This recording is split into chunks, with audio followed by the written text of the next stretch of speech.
Scripture, we know who the Father is from the Word. So we don't need extra philosophy. So again, beware lest any man spoil you through philosophy and vain deceit, after the traditions of men. Where did this tradition come from? They actually had a three-God tradition in the Roman society. So after the traditions of men, after the rudiments of this world, and not after Christ. So Christ actually himself quoted Deuteronomy 6:4. Christ actually said, the Lord our God is one Lord. That were words that came out of his mouth, because Christ always took us back to Scripture. He said, doesn't it say, isn't it written? Didn't Moses say? Every time, even when the Satan tempted him in the wilderness, he says, it is written.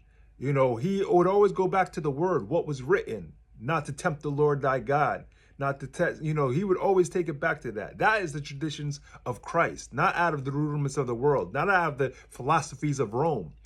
So we have all religions up to modern day that's still going by traditions of what the Roman civilization was bringing to this table after they so-called converted to Christianity, still bringing traces and essence from their pagan, heathen religions into the holy ways of the disciples and the apostles, and putting Christ on top.